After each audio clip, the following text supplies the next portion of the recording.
Hello, everyone. I'm so glad that you've decided to join us for another episode of the ResearchWorks podcast. Yes, and today's episode is a pretty special one. We have not just one, but two guests with us today. We have a returning visitor in Ginny Paleg. Welcome back, Ginny. Welcome, Ginny. And we also are very privileged to have Dr. Diane Damiano joining us as well. We're so excited to have you on the show today, Diane. Welcome. Hi, everyone. I would have to say this is an absolute thrill for me. As you can probably see on my face, I'm so excited because today we have two people who have greatly influenced my career. They've been people who've gone before us and I wouldn't be here without them, and I think that's why it's so brilliant that we can share all this and have these discussions together. And today we'll be talking about an overall topic about how can we promote evidence-based practice in the field of physiotherapy, or as the Americans like to say, physical therapy. So we'll be drawing on the latest research in the area of cerebral palsy. So this is going to be a cracker. I can't wait. It's going to be such a good conversation. But of course, before we get started, we need to tell everyone a little bit more about our guests today. Dr. Diane Damiano is the Clinical Centres Chief of the Neurorehabilitation and Biomechanics Section within the Rehabilitation Medicine Department at the National Institutes of Health in Bethesda, Maryland. A physical therapist by training, Dr. Damiano holds a PhD in research methods and biomechanics from the University of Virginia, a Master of Science in Physical Therapy from Duke University, and an undergraduate degree in biological sciences from Catholic University. Dr. Damiano's area of expertise is in the investigation of both existing and novel rehabilitation approaches in children with cerebral palsy. And Ginny Paleg is a physiotherapist and earned her master's in PT at Emory University in Georgia and a doctorate in PT from the University of Maryland. She started her career at NIH and has worked for her local school system early intervention program for the past 18 years. Ginny has published content focused on power mobility, standing, supported stepping, hip health, and hypertonia. Whew, it's a good one. It sure is. You two have been incredibly busy. What a career. Absolutely. So that's the formal getting to know you both, but we, of course, on ResearchWorks like to have an informal getting to know you as well. So our icebreaker question for today is, what is one thing you wished you knew at the start of your career that you know now? It's a tough one. It's a big one. Who's going to go first? Ginny? It is. Yeah, you're looking. Diane, who's going to go for it? This is a deep thinking one. Ginny's always a tough act to follow, but I'll let her go first. All right, then. I think at the beginning, I thought there was only one way. And I thought that I always had to be right. And I always had to sort of be upfront. I'm a New Yorker. I rode the subway 3 hours each way to high school every day. So I'm sort of used to getting in the crowd and having my way. And I had wise people like Dr. Damiano guide me. I was really lucky that way to be like, no, you're good at this one thing. And I think from very early on, from my very first publication that Diane helped me get, and my first presentation at AACPDM that she coached me through, it was like, no, I think I didn't have the vocabulary then that I have now, but it's just the 4s and the 5s. And I'm just going to be about participation and engagement and assistive technology. And I'm just going to take this very narrow path. And that's what it's going to be. So I'm just so appreciative to all the people that have helped me along the way and my amazing research partners and mentors. And it's been a great ride. Wow. That is Love cool. that. That is actually really hard to follow, Ginny. Oh, that's awesome. Diane, what about you? Yeah, I mean, there's always a lot of content things I wish I had known, but I think, and I think this is still something I worry about, is I wish I had learned somewhere to learn how to be more convincing. And I certainly am very convinced myself about things. Yeah. But I have a really hard time convincing others, and I find that frustrating. I think it's part of it's because I'm quite emotional about when I talk about kids, and I feel like you shouldn't mess with kids, and so I really try to stand up for them, and so I think but everything's a journey, right? And I certainly couldn't have imagined. I was a young mother with 3 young children, married to a cardiac surgeon when I got my PhD. And I was just doing it because I really was interested in research. And then all of a sudden, like I'm traveling the world and meeting people like Ginny and just having like such an amazing life that I would never have predicted, but it's been fantastic.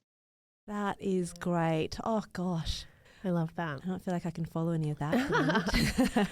I think for me, and it probably ties in a bit to what you were saying, Ginny, is that I wish I knew at the start that I don't have to do everything right now. That it's really important to do a really good job of one thing rather than trying to spread yourself across lots of different things, and you end up doing not a very good job of all of those things. Yeah. So, yeah. That would have been good, but hey, hindsight is a wonderful thing, isn't it? Yes. I mean, I love that we can, when you think about, I look at the therapists that are out now with the knowledge that we currently have, and we're trying to teach them where it's at now, and they're just, when I look at where they are, they're far more advanced than where I was when I started, and I kind of go, well, that's the point. It's to kind of continuously build on each other, and for me, when I first came to the area, I was like, oh, should I go into the hospital system first? That feels like that's what I should do. I should be more generalist. And I felt so guilty for going straight into pediatrics. I'm like, oh, am I going to be, pigeonholed in that space? Is that going to be okay? And I'm so glad I did that, because it was, people sometimes just need to spend time in that area to develop it and grow and understand the field. And what that would mean is, now, 20 years later, you've had 20 years of industry experience, and you kind of get what the pulse is, and you can speak into it more. And but I wish I knew not to put myself under so much pressure back then, because back then I was like, oh, should I get out of community? Should I go straight back to the hospital? And I felt really bad about it. But it's okay. It's really okay. Yeah. You made the right decision. Pediatrics is the best. It absolutely is. I would not change it at all. Yeah. And the same thing, like you said, being in the area now, it's an amazing community, and you get to meet incredible people. And so, it's just a great industry. Big advocate for it. Yeah. Yeah. All right. Should we get into it? I think so. That was good. Okay. Well, let's start off really broadly, and let's talk about what evidence-based practice is first. Should we start there? Like, how can we define what evidence-based practice is? So the question is, we really just want to use the best science out there that related to the child's strengths, and be able to use that to make decisions about their care. And it's, I love the Sackett definition because it talks about individual patients. You're looking at this individual and you're trying to make the best decision for them. The issue with evidence, though, is that evidence isn't generated in a logical way. It's just people focus on something that's interested in them and they produce evidence on it. Yeah. We probably need a better way to produce evidence. So there's lots of holes in our evidence, right? And that's where I think it gets into the idea of evidence informed, that we can make some judgments and some guidelines, but we don't have the whole picture and all the data that we need. So we have to use different things, clinical judgment, previous experiences, and things like that to fill in those gaps. And evidence isn't necessarily, it's not generated in a vacuum, is it? It's and the application of that evidence doesn't happen in a vacuum either. So there's lots of other contextual factors that are influencing what you do. Absolutely, right. Yeah. So and I think it's really hard right now because there's not a general way that people get trained in that. So like Dana, you mentioned that you went right into pediatrics. So when you did that, did you feel well versed in dystonia and spasticity and spinal muscular atrophy? Did you get in there ready to go? No, not at all. So we weren't trained at all. No. And at least in America, I'm old. The only thing you could do was go take an 8-week Bobath course. Otherwise, you didn't even know where to start, right? So even from the beginning basics in America, at least, we get certified, we get trained, we get a very generalized education. But when we want to go learn about something, we really have to seek it out on our own. It's so influenced, when you think about the first few years of being in the industry, it's influenced by who you meet and who will mentor you. And if you don't come across that person who can guide you in that direction, you can be steered in a very different direction. And it takes a while to then come back But I just think back then, I wish I could go back and treat those kids back then with what I know now. Like I'm just so much better now. I've got more of an informed view, but accessing actual evidence, whatever that was at the time, I couldn't get a hold of that. So it was really, really challenging. Right. I worked with Suzanne Campbell, and because I was at the University of North Carolina, and Suzanne Campbell was the person on the faculty of my first job, and I took all of her courses. Like, you all know Suzanne Campbell, I hope. She's just a brilliant woman, but she was a PT who was also a neuroscientist, and I was just so excited to work with her. But then I assumed, though, that all pediatric PTs were like her, and I was so shocked, because that was my view. This is my first person. And she taught me how to do Brazeltons, Baileys. I mean, she just taught me sort of everything I knew on a higher level. And but then I found out that everybody wasn't like her. And, it was kind of earth shattering. Yeah, that's true. It's funny, 'cause I was having a conversation with a friend the other day who's a physiotherapist, and her journey was very different to yours, Dana. She didn't go into pediatrics, but she ended up where she ended up as a grad physio. There wasn't a lot of support. There were no senior mentors, and she was really kind of thrown in the deep end. And I imagine for people who have that experience, finding the evidence and applying the evidence is really tricky. So can we just talk about practically what that looks like? Like how do you seek out and implement evidence? Oh, good one. At the beginning of my career, it was a lot of hit and miss. Like I remember when I was doing a column for Exceptional Parent magazine, and everybody was so excited about hyperbaric oxygen, and there was no evidence. So I did a case study.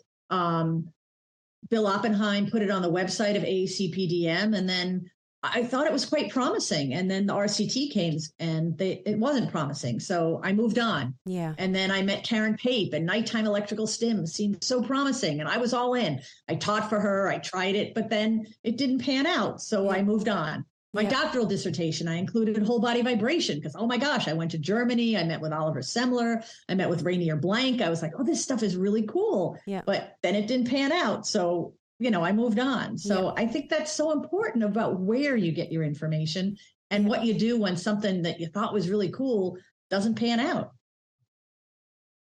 Gosh, I love that perspective. Yeah, I was probably a little bit older than Ginny. So when I was first starting as a therapist, there was no evidence. And I would go, for example, I was working with kids with cystic fibrosis, and I wanted to do like aerobic training with them because I thought they need to do something to keep their lung capacity they have.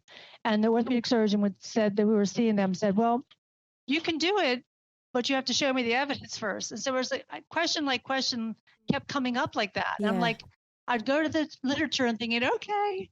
And then I would there is no evidence. And I got so frustrated. And so that's kind of what led me to do my PhD. Wow. Yeah. And I guess it sounds like it's that curiosity is what drives it. But I love how you've both described, if you find something that didn't really work, you weren't attached to it personally. Mm-hmm. It was like, okay, well, let's find the next part. And that was part of that process.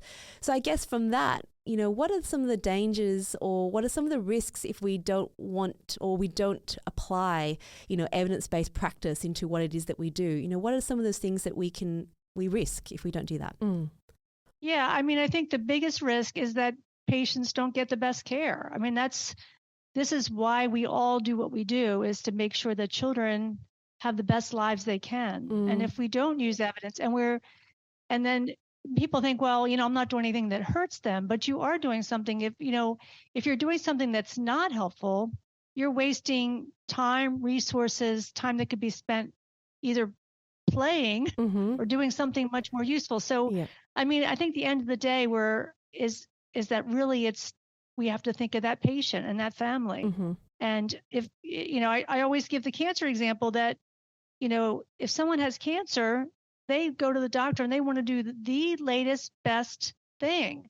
And rehab tends to have a sort of a slower time course and doesn't feel that urgency, but I feel that urgency. I feel like when I have this little child and I know their muscles are developing and their brains are developing, I want to get in there and do something as the best we can as soon as possible. I feel a lot of urgency because I know that affects their whole lives. And so I guess I'm surprised that people are more interested, and I don't, and it's not in a fair, one way that they're more interested in sort of their journey and their beliefs and not really thinking, we're a medical profession. We're supposed to use the best science. That's our job. Yeah. Yeah. Gosh, that was well said. Yeah. Yeah. It becomes like they connect themselves to the things that they're doing, and it almost becomes part of their identity, and it's hard to tease that apart, isn't it? Right. Absolutely. Yeah, I think so. And they've invested a lot of training. They've invested money. They've invested a lot of time. Yeah. I think a lot of it's well-meaning, but I think you have to step out and, especially when you're getting pressure from the outside saying maybe what you're doing isn't supported by evidence. Yeah. Before, when we didn't have evidence, we could do whatever we wanted because there was nobody really to say that doesn't work. Yeah. But now when you say, we don't think that works, or we think we have these other 10 things that work better, you have to be willing to re-examine and open yourself up to that. Yeah. So let's talk. And we've heard a story from Sweden where they're not funding certain things that are in the red, below the worth it line. Yeah. So if you write in your note that that's what you did, you won't get funded. Yeah. Yeah. So we thought that was kind of cool. That is cool. Yeah. A real line in the sand. Yeah. Well, let's talk about the current body of evidence when, in physio or physical therapy. We know that it's growing so much and it changes all the time and it's constantly evolving, which is so exciting. But that means keeping up can be a bit of a challenge. So what do we know now about evidence for physical therapy? Yeah, it is hard to keep up. But I think, again, that's our job to keep up, to at least know, at least for we all have sort of our practices, or, we have certain things that we're doing in our practice or focusing on, like cerebral palsy. And what the literature has gotten actually quite easy to read because there's a lot of systematic reviews now. There's guideline development. So a lot of people are doing the work for you. I think like the work that you guys are doing to actually get the evidence out in a really much easier way that people like to learn with is a really wonderful idea. I feel like that's kind of the missing piece that we've kind of expected through osmosis. People figure out what the evidence is, but they don't. You have to sort of engage them and interest them and talk about hot topics and make it more appealing to learn, for sure. Yeah. And I think that's one of the things I've noticed about, some of and I know we're going to talk about them in a bit more detail in a moment, but some of the new guidelines that have come out, those clinical guidelines and those systematic reviews, I think, credit to the teams that have put those together because they really do a great job of making that information easy to access and easy to understand for people who maybe don't have that research background.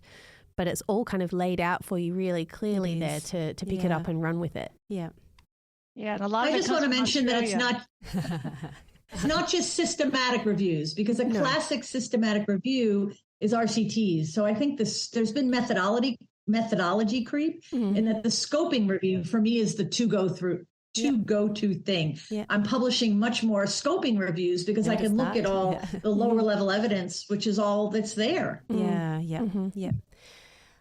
I think what I have been really noticing, and what you just said there really just really resonated with me, because yes, there is, when you look at literature, there's a huge amount of literature, but when you are specializing in a particular area, and this is my area, so like you said, it's mainly cerebral palsy, it's motor development, I'm a physiotherapist, I want to improve motor skills. Actually, that area of evidence has come in, like from this big funnel, it's come right down now, and you can actually go, this is where I'm at. So if you are searching for more information, it's based on that lot of information. We're no longer looking at, hundreds of articles being published. We're now just coming down, and there is this ability to sort of be more selective, and you can do now. Mm-hmm.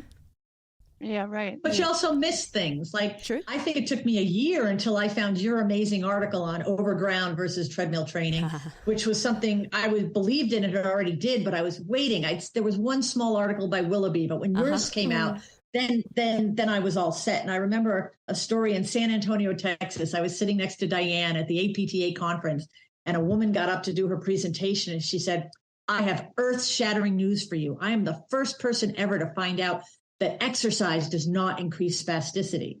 And I look at Diane and I'm like, really? You're going to let that go? Like, it does so much more than that. Like, you've actually shown it does so much more. And she's like, you got to start somewhere. Yeah. So again, she's kinder than I am, but that's the thing. I want infographics. I want a go-to website. I want certification and evidence-informed practice for torticollis, for CP, for SMA. Like, how do you know somebody knows what they're doing? And where do you go when you're motivated, when you're curious, when you want to be good at what you're doing? Yeah. Where do I go for that information? Except for your podcast, of course, which is my go-to. Yeah, I mean, Ginny has said, this is Ginny's suggestion, that we should have, I mean, I think the APTA, or American Physical Therapy Association, should have courses in evidence-based practice and get certified. Like, we did have like a pediatric specialty and stuff like that, but I think really, because therapists really want to know the big details, right? They really want to know this patient in front of them. What are some of the things that I can really do that you can visualize right away? Yeah. And I think that there's so many other certifications that people hang their hats on, but we don't have the competition. Science doesn't compete in the same way as these other things do. No. We're too like, oh, this might work. This has a small effect. You might get a modest change. Yeah. I mean, we're too careful and not really getting the real message out there. Yeah. And I think what I finally decided is the real message.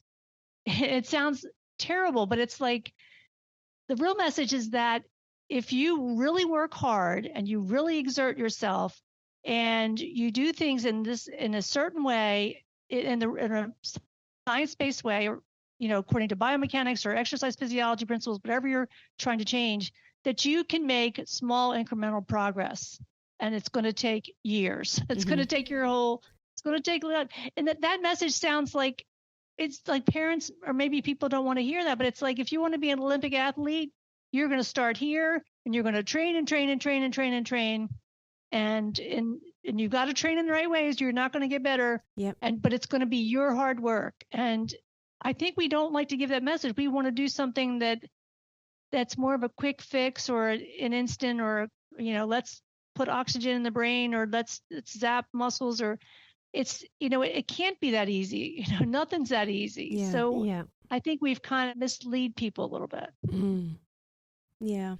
I think what you've said is it's so true, because we are, as researchers, we are so used to saying things like, it's a small effect, we need further studies in this area, Yeah, we don't want to overstate things. we don't. Yeah. Exactly. Yeah. And then we notice that if someone is maybe selling another kind of intervention that we don't know about, they're not grounded by science, they feel okay to say, like, there's amazing results.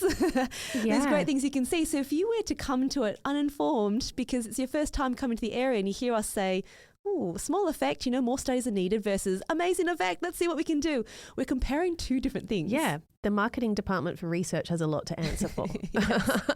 It does. And I read something recently. They said they rewrite your genetic code. I'm like, how can you claim something like, seriously, this is a therapy out there? I'm just like, what? Yeah. Like, how can you even say that with absolutely no evidence? But it's just, I mean, of course you want to believe these things. Yeah, we all want to change the brain and do stuff, and as a parent, you can see they're so vulnerable. Yeah. Mm-hmm. Yeah. And it's hard. It's hard to see these things. You see an intervention that says we're strengthening. Yeah. And then Diane's like, but they're doing it at the end range and not in the middle. So that's not really effective. And you're like, oh, wow, I didn't realize that. Yeah. Yeah. So, you just got to dial down to these little things. There's a test that, an assessment that I used to use, and I always used to say it's valid and reliable. But then in publishing a study recently, we dug into it, and the validity and the reliability resorted the items and took some out and did some stuff. So the way people use it, it's actually not valid and reliable. That took me 20 years to figure out. So we don't all come to this easily. Yeah. We're all struggling. We're all learning and growing and trying to be the best version of ourselves that we can be, and do the best job we can for families. And the best intervention is still just get out of the house, just go to the playground or get in the community. And that's right. Yeah. Go get engaged and participate and go have fun, because that's what kids are supposed to do. That's so get out of the clinic. Yeah. I love it. That's my take. Exactly. Yeah. I love it. So I guess this takes us to, knowledge translations. I'm going to go back to an article that you published, Diane, back in 2006. And I remember I found it maybe 3 or 4 years after that was published. And it was called Activity, Rethinking Our Physical Therapy Approach to Cerebral Palsy. And for me, that was transformative. And I looked at the date and I look at where we are now. And it's been about 17 years, which incidentally is what is often published as the knowledge translation, that gap from research to practice. So I'm kind of a little bit gobsmacked because when I reread that paper, even just early this morning, I'm like, they're still so relevant right now and they're the topics of conversation now. But I'm just really interested in why you wrote that article. Like, what was it's a beautiful article. And for those who haven't read it, we'll put links for that so you can definitely go and have a look at it. But tell us a little bit about how that article came to be. Yeah, so I went, the APTA has these conferences called STEP conferences. And the first one was New STEP. And I went to 2-STEP, which was in 2005 and was one of the speakers for the pediatrics section. And everybody was talking there. Everybody's talking about intensive therapies now. We were realizing we were under rehabbing people. But then I realized in pediatrics, we were talking about intensive stuff there too. And studies by Eva Bauer and other people would show that intensive therapy wasn't any better than less intensive. And then I started to realize, which I heard Ginny say recently, is that 0 times 100 is still 0, and if you do 0 times 20 is still 0. And I realized that a lot of things we did in pediatrics were really still like rotating kids with balls and doing very, very manipulative, very passive things. And I'm thinking, they just can't do practice. We need to make sure we're doing practicing the right things. And so my strength stuff sort of led into that. And then I was always very interested in physical fitness, and I did a lot with Jim Rimmer, who's a big physical fitness person for disabilities. And then realizing that physical activity does something for the body, but it also does something for the brain. And the brain and the body really are constantly interacting. That I realized that the whole issue is not practice. It's just, we just need to get these kids moving and out there and doing stuff. And that's really the key. And that message is still very strongly out there, that things have to be child initiated. They have to be effortful. The person has to want to do it. I mean, all the engagement has to be there. The principles are still there. And they're actually they're again, exercise physiology principles. They're very straightforward principles that somehow people some things are almost too basic, I think, sometimes, that people forget. And I started realizing people had forgotten about how to strengthen. People are now moving on to do other stuff and, using all these fancy devices that I actually like and do, but they kind of forget the basic principles of strengthening. So I'm going back and now doing more thinking about strengthening again and publishing some strengthening reviews and talking about that again, because I feel like people are sort of, again, missing sort of the underlying things that are important to keep yourself more active through the lifespan. Yeah. And when we think about activity, when should we be implementing activity for children? Yeah, I mean, that's what you tell parents, like when I work with babies, that you just want them, the kind of message I gave parents is that because kids with CP, it's hard for them to move. They don't really want to move. It's just not as reinforcing when it's harder. Just told them anytime they're just laying there doing nothing, it's time they're not developing their muscles, just get them upright, even if you're carrying them around, have them working on their heads, do anything you can that they like doing that makes them move. So it starts from the very beginning. There's an article out that says that muscles and CP start changing at 15 months. And I've been kind of going nuts because I've seen everybody talk about that lately. Muscles at birth, at CP, are affected at birth. I mean, it just that it takes that long for them to diverge from other kids.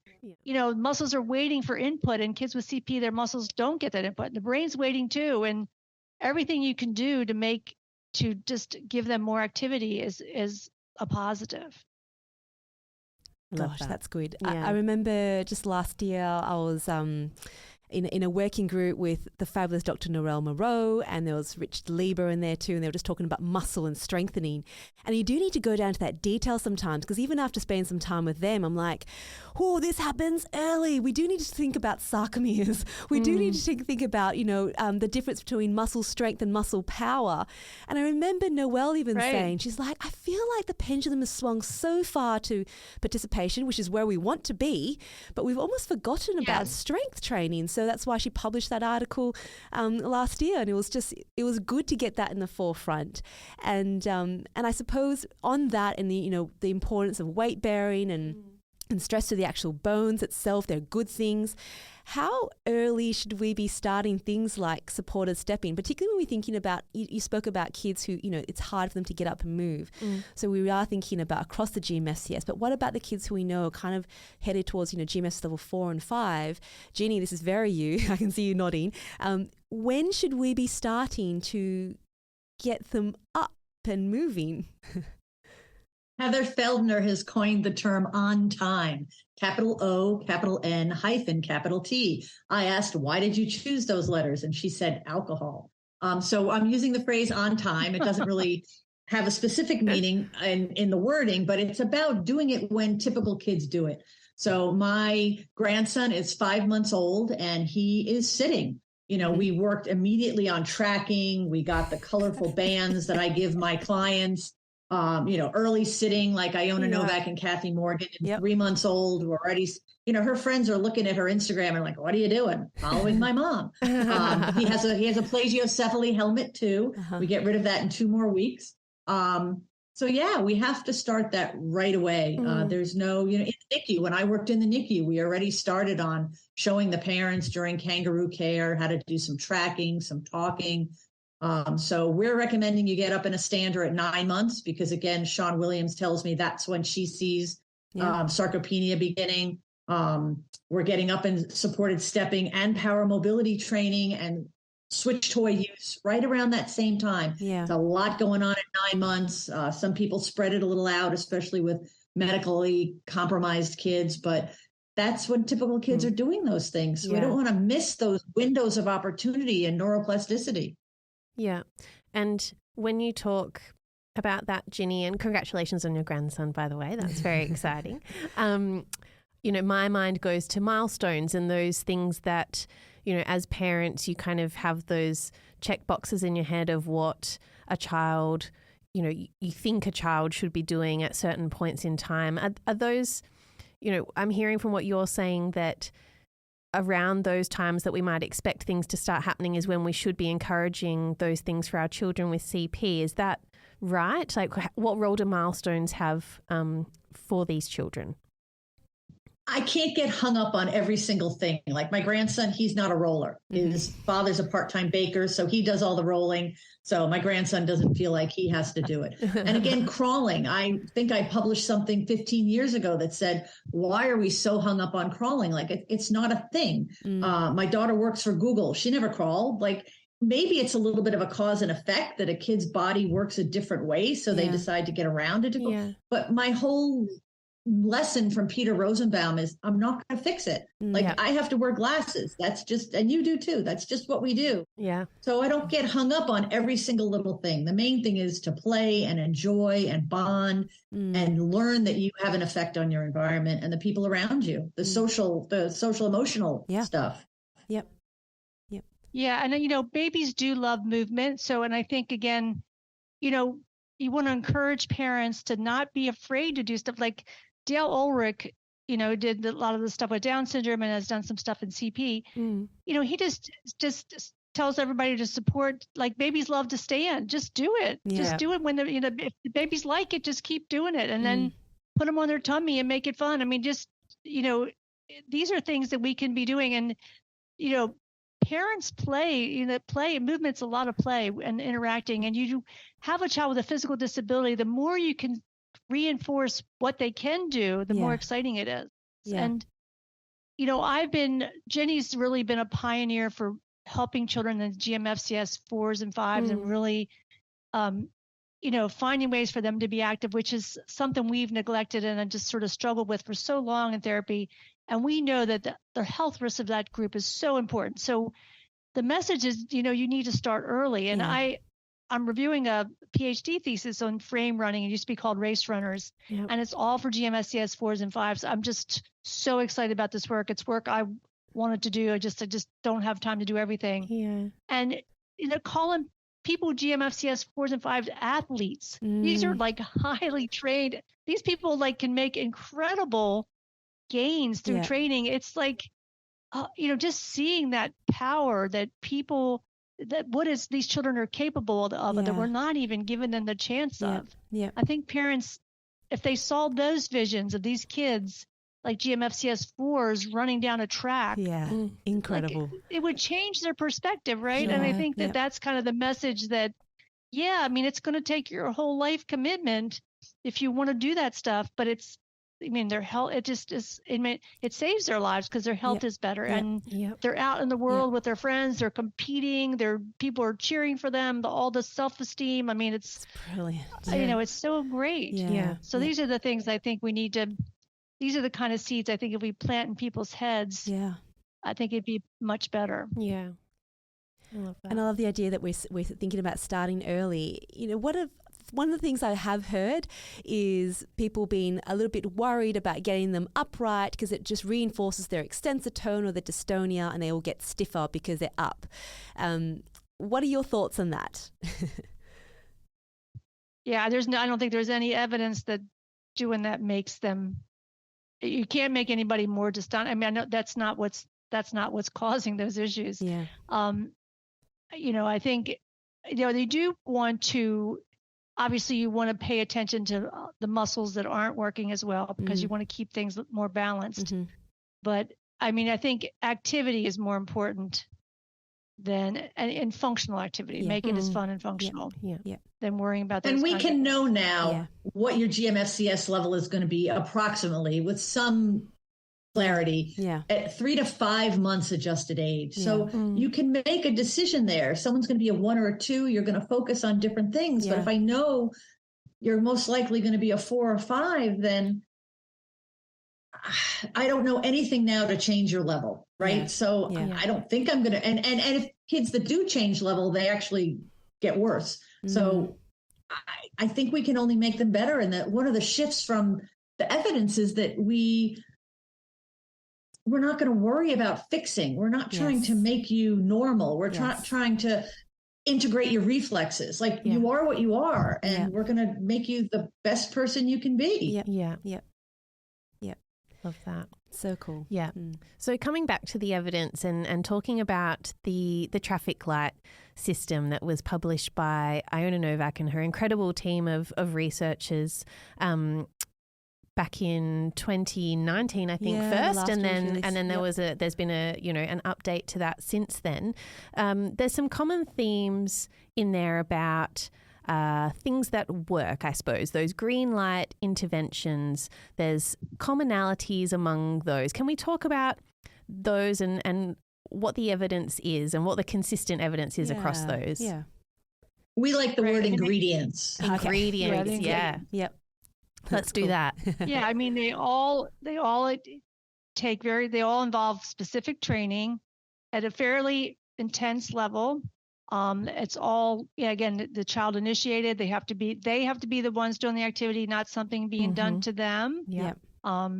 They have to learn their own sensory consequences, not having somebody manipulate their body to impose different sensory things. Some devices like locomotor training has been shown to be effective, which is different than the adult rehab. It's been more effective because I think people in pediatric rehab have used it in more challenging ways.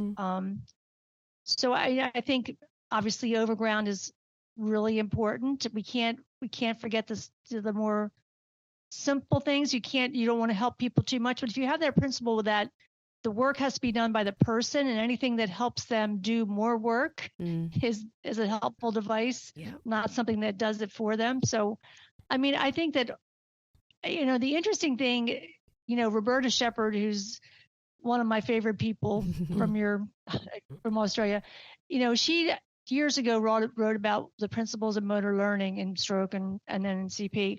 And everything that changes brain plasticity, everything that's in those green bubbles, basically they're all her principles. I mean, it's like we knew this stuff. This is, of course, the same thing that makes your body better changes your brain. This is how it works. Yeah. And, it's again, it's remarkable to me to see that we have so much knowledge that we don't use and we don't remember. When it's right in front of us. Yeah. My biggest frustration is contrived situations. I see kids on saran wrap, on boards that go up and down, and it's not a real life, full task specific, context specific. And on one of your podcasts, I think it was Sarah, I can't remember, but she said, if I walk by your workstation and I can't immediately know what the goal is, then you broke it down too far. Yeah. Like it should be obvious. Yeah. That's right. Right. That's very good. Yeah. Yeah. And I guess on that then, in terms of those are the ingredients that you can look at. So for, so any therapist that's evaluating something, those are great things to check through and go, is this more likely to be a green light intervention, something that's really worthwhile? What about on the other side in terms of the ingredients that are the commonalities for the red light interventions that were sort of identified in that traffic light system? I mean, I think any of the passive, the Voita, for example, is so passive and imposed on people. I think that I don't really know enough about sensory integration, so I can't really comment on that. NDT, the traditional NDT, we're all very familiar with it. But the issue is, I think the issue there is that because that's such a powerful part of our profession, NDT was so dominant, and it's dominant all over the world, and it means different things all over the world, is that people have changed within that culture. They try to change it and they're trying to adapt it. But I think that the issue there is that it has a baggage to it. It means something, or means different things to different people right now. Yeah. But it means something, and even when we've tried to, even in the changed versions of it, it still is not. It's shown not to be effective. It doesn't do what the other things do. So that's where I'm saying that this is where you have to question. It's your professional duty, I think, to say, yeah, I've been doing that, and why is the evidence saying that? And then when I see that, like the number of green bubbles now, I feel like, oh my God, we have so much. And it before it was like mostly upper extremity. Right now it's like we have things for everything, for every sort of major functional goal that we know work better. So why are we messing with other stuff? When, why aren't we doing that? Yeah. Because to me, it's like, I feel like, boy, when I was starting out, I would have died to have all these different things that I could be doing with my kids. And I do want to point out that in McIntyre's new article, standing is now green. Yeah, strengthening got in there too. I'm very excited. It took a long time because people weren't doing it right. They started doing it right. It works. Yeah. Well, that's a good point, isn't it? It's fidelity. So if we are calling it an intervention, it's publishing those protocols and performing it in that sort of way. And I think, for me, something I've noticed is either, I love locomotor training, but I do that in context with overground. That's a really important component of it. Whereas that's often been put together with treadmill training, and treadmill training means so many different things. Is it all facilitated? What was the speed? Was the speed calculated by something that related to that child? And how did we progress it? It's a lack of protocol that means that you kind of put them all together and you water it down. Yeah. Right, absolutely. Yeah. And is that another, I suppose, an ingredient of those green light interventions, is that things are set out very, like they're manualized, and you can check your fidelity against them, and you can become accredited in delivering an intervention in that way. Yes. And so it's very clear for new therapists and people who, maybe come to learn from you or are trying to teach others. It's very directed and very guided in what they're meant to be doing. What it actually means. It's kind of what you were saying before, Diane, like about, having courses where you can get some accreditation going, well, I can do constraint, or I can do, strength training. It's kind of going, these are the protocols, this is how you can carry it out in that time. Right, Yeah. right. But that's That would not be great. controlled at all. Like when I wanted to learn Habit and Habitile, I went up to Columbia and I stalked Andy. And, I hung out and we became friends. We just wrote a chapter together in Suzanne Campbell's old textbook. But Fabulous. nowadays, if you want to get certified in Habit, you've got to go to Belgium and hang out with Yannick for 3 weeks or longer Yeah, to get sure. certified. So, that's what I think Diane alluded to is we almost have to come up with some international ideas of how we're going to get people up to speed. Yeah. Because they're curious. People want to do the right thing. They're motivated. Yeah. Nobody's trying to do harm, Yeah. but maybe they're not thinking it about the ways that we are in terms of time and money and hope. Yeah. Yeah, but I think we like constraint almost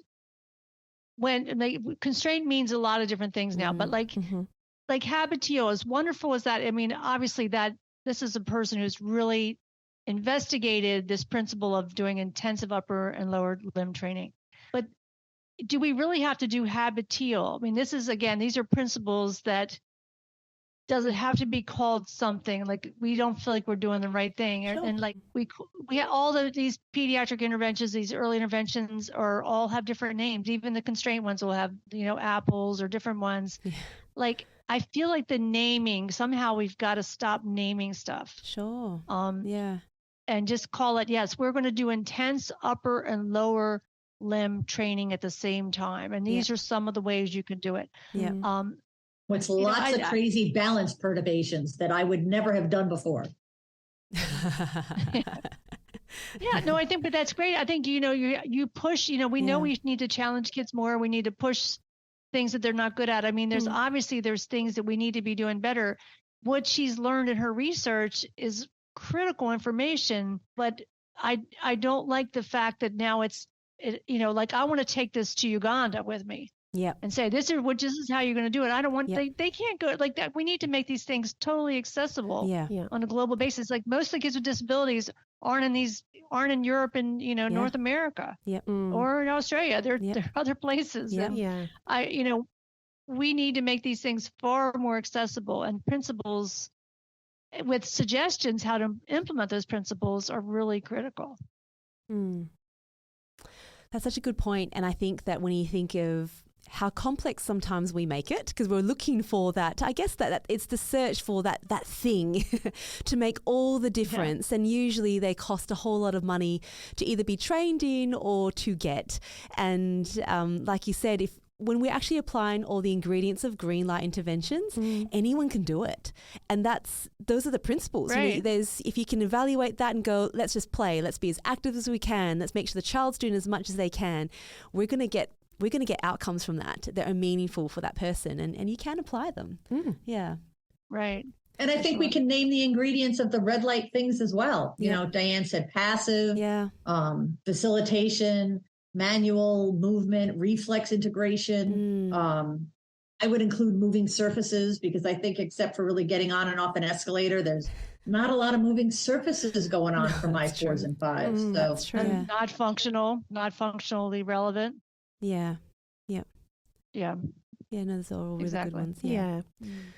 So how confident can we be that we have robust research now? Like, is this a reason contributing to knowledge translation, or that, knowledge to practice gap, that we aren't confident in getting the word out just yet? Like, we need that extra piece of evidence or that extra bit of information? Or do you feel like we are confident that we have robust research and we just need to get it out there and get as many people across it as possible?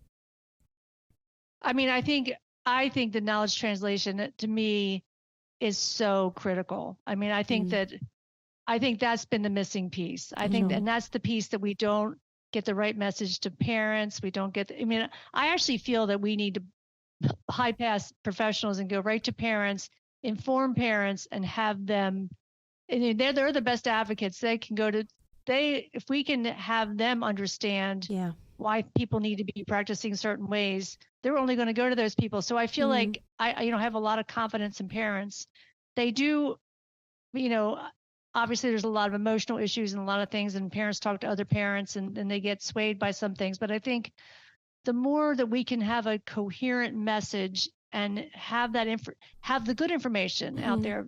When parents seek information, they can't get the good information. They get all this other, like, we can cure your child stuff. Yeah. So we need to find ways in this knowledge translation to make it easily available, to be the first hit that you see. And I'm not that person. I'd like, Ginny's the kind of that. Ginny's great for her age, but like I'm like just terrible at this. I need my whole young staff like tell me how to do this because I don't know how to do it, but I know it needs to be done. Yeah. I think the messaging needs to be clear as well. When you were talking about just that we need to get those principles out there, and that's what makes things more accessible, I think, is a clear and simple message. So for families, these are the things you should be looking for in an intervention that your child is doing. These are the principles that your therapist should be adhering to when they're working with your child. And that can kind be of evaluator, thing is, really. Yeah. I don't know what your thoughts are. And there's always going to be more research. Like I'm not happy, I'm not happy enough with what we have for CP. I mean, I feel like we've made a lot of like incredible gains in how we think about therapy. Like the F words are just like Peter Rosenbaum. Oh my God. Like he's transformed thinking, which is the hardest thing in the world to do. And that is so amazing. So I think those kind of things, that those messages do somehow get out there, and that's just wonderful because it's just the right thing. It resonates with everybody. Right. But, research is, it's the whole thing about research is we're trying to do better. We're trying to, we're doing neurofeedback. We're doing all kinds of stuff. So it's not going to stop, but I think you need to embrace sort of like everything else, you embrace where you are and fully, and be ready for the next big thing that has evidence. But, if you're not sort of that kind of person going in the evidence path and you're just sort of stuck in something 50 years ago, you won't be there when these next things happen. You won't be the person to deliver those. So I think that's the kind of thing where I wish people were like, they would get themselves more on the edge of what we know now and really embrace things that we know work. Yeah, I think it comes back to what you were saying at the start of our conversation, Ginny, being confident to embrace the latest evidence, but also being confident to let go of what your ideas or expectations were before that as well. It feels like people kind of wrestle with that line. It's the Egmar Longo when we spoke to her a few years ago, and I've never, I always remember it. She's like, it's like a dance, Dana. Evidence-based facts like a dance. When the music changes, we change. And as long as we just keep changing, that's it. That's all that is. But we're still dancing, but we just change our rhythm and we just follow the music. That's more elegant. I love that. She said it beautifully. And Egmar did her postdoc with Diane, so it all comes full circle. Yeah, it does. I know well too. Yeah, Noelle was with. Yeah, no, it's. And the last thing I think Diane and I wanted to point out is that sometimes on the internet we're seeing these arguments about the 3 pillars of evidence, being therapists' comfort zone and what our clinical expertise we know to be true, what families' preferences are, and what the evidence states. And again, I wish I was more articulate and could tell you a better story, but they're not equal. If they're equal, the house falls down. Like clearly, published evidence is a much bigger pillar. It's probably 3 of the pillars. And then family preference and therapist preference is maybe half of the other pillar. Yeah, and you can't expect their preference, family preference is weighed by what they've heard and what they've been exposed to. And when they listen to therapists so much. We did a study looking at where do you get your information, and therapists are way up there. And so it's it's who you're listening to. And we did a study in Spain where we trained everybody on Hein and GMA, and then we went back and said, "What are you doing?"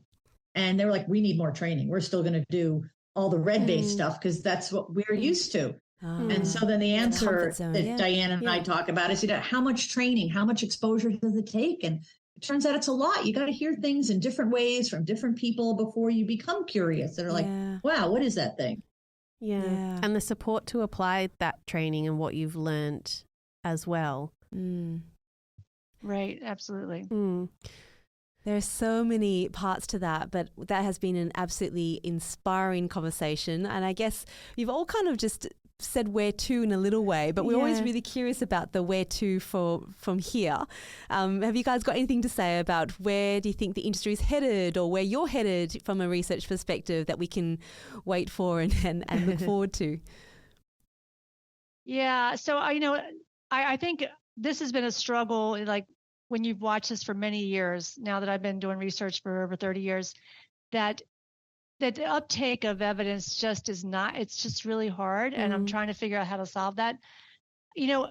What has changed practice is when we legislate things, and when funding dries up and things like that. We a lot of these things parents pay for themselves, but that's going to limit the access to things, right?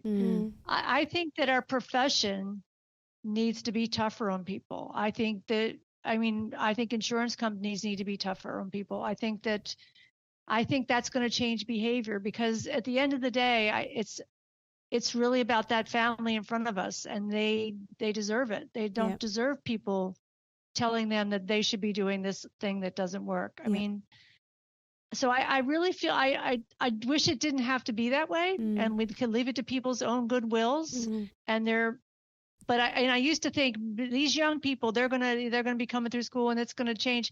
And I think the young people they do infuse the profession, and it's getting better, but it's not quick enough. And I think if we just told people, well, it's great you want to do that, but you don't get to do it anymore. I mean, it could change overnight. And I actually feel for families, for families, I wish that was done, because I feel like the medical profession doesn't get away with what we get away with. And it's embarrassing to me, because I love my profession and I want it to be incredible, and I want every family to have a great experience. So so I think unfortunately that's probably the answer. No, that's Ginny, do you have any other easier ways to do it besides care pathways? So Elizabeth Rodby-Busquet in Norway are coming up with care pathways that aren't based on systematic reviews. They're accepting the lower level evidence. And with Eggy Marlongo, one of my groups, we're concentrating on the low and middle income resource areas, trying to come up with train the trainer to try to help folks that don't have access even to physical therapists, especially for the 4s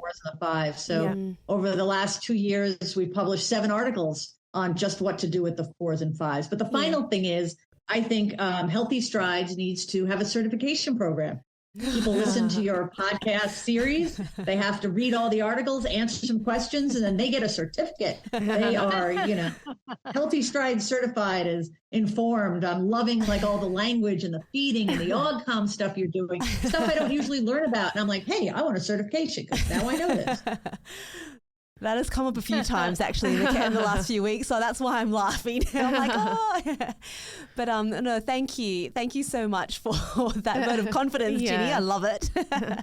and thank you both for your time today, and for sharing so freely your expertise and your thoughts and feelings and everything that we've covered today. We so appreciate your time, and we so appreciate your contributions to this field. Oh, so good. Thank you. It was nice to meet both of you. I hope to see you in person someday. Absolutely. Absolutely. Sure. You're welcome anytime. Now I'm going to be a new listener. I didn't even know about this, so I'm really we're converted. No, that's so great. I'm hoping to join you at the AUCS CPDM next year. So yes. I'm that's hatching so exciting. a plan. Oh, good. Very good. Well, we will be there. So we'll see you there for sure. Yep. Look, to all of our listeners, remember you can get a hold of our run sheet notes and the links to the papers that we spoke about today on researchworks.net. And also there's a CPD form there that you can fill out as well if you want to keep this as part of a record of your PD requirements. But for now, not that I want to say goodbye, but we need to, because it's late at night for them. Yes, we need to let them get to bed. That's right. Thank you to everyone, and we'll talk to you all again next time. Bye. Bye. Bye-bye.